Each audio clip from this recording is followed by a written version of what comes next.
Could you say a few words about the falling out on the one hand of the Saudi Arabia and the UAE on the one hand and Qatar on the other? Are you moving toward a resolution of that situation? It's not a falling out. It's just we don't want to have anything to do with them. The Qataris, since the mid-90s, have been sponsoring radicals. They have been inciting people. They have become a base for the leadership for the Muslim Brotherhood, and the Muslim Brotherhood, you have to keep in mind, is what begot us Takfir and Hijrah, which begot us Al-Qaeda, which begot us Al-Nusra. The Qataris allow their senior religious clerics to go on television and justify suicide bombings. That's not acceptable. The Qataris harbor and shelter terrorists. That's not acceptable. And Nashri, the head of Al-Qaeda in the Arabian Peninsula in 2000, entered Saudi Arabia on a Qatari passport. We captured Al-Qaeda types coming into Saudi Arabia with Qatari passports. The Qataris know this. The Americans know this. The world knows this.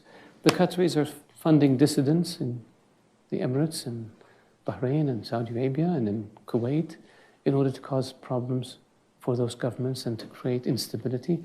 Why would you do this?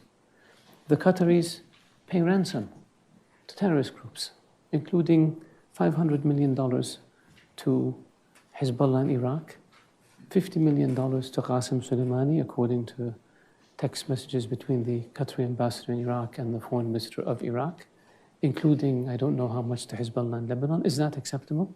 If we gave $1 to Hezbollah in Iraq, we'd be sued in a court down the street. And so the Qataris use their media platforms to spread hate. The Qataris send weapons to Al-Qaeda affiliated militias in Libya. The Qatari Emir was conniving with Gaddafi on how to overthrow Saudi Arabia. The Qataris connected Gaddafi with a Saudi dissident in London who they fund, who connected the Libyans with a group in Mecca with the objective of assassinating the then Crown Prince, later King of Saudi Arabia. Is this acceptable?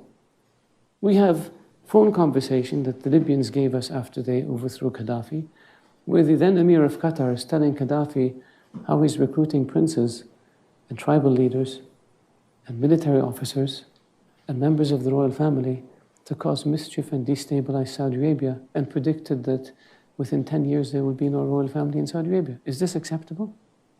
They do the same thing in Bahrain and in Kuwait and in the Emirates. So in 2012, we cut off relations with them, the same countries. And a year later, they came back and agreed that they will end all of this nonsense. And they signed an agreement. And nothing happened. So this time, we said, you know what? We're not going to deal with you. Unless you change. This, we will not allow you. There's a list of terror finances that the US puts out, the UN puts out. And a number of them are living openly in Qatar, raising money and giving it to bad people. Is this acceptable? Shouldn't be. Why do the Qataris get away with it? Because I think people see a young country, young leadership, they buy fancy buildings, they have a nice airline, and they think, wow, these guys are really modern. But we have to deal with the dark side that I just explained. And so that's why we said, unless you change, we're not going to deal with you. Now, what happened since we took this action? They signed an MOU with the US on terror financing that they had refused to sign before. They changed their laws to allow the introduction of evidence provided by a foreign government. They reduced their support for Hamas, which opened the door for reconciliation among the Palestinians. All of these are good things. Now we're waiting for them to continue to implement all the things that they promised to implement. They refuse to engage in a dialogue about implementing these issues, and we refuse to talk to them. And so for us, and we've said this to them, We've taken the steps that we took. No dealing with Qatar.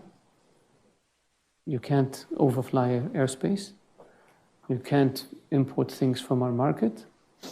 We will not, the military cooperation is still ongoing because that's a GCC issue, and with the US, so we do that. But the other stuff is all frozen until they change. And I hope they change. And if they don't change, we're patient people. We'll wait for 10, 15, 20 years, 50 years. How long did it take you with Castro in Cuba? We can do the same with Qatar. We'll have no issue. It would be nice of them if they acknowledge that they have a problem, and then they can fix the problem. And the problem with the Qataris is they're still in denial.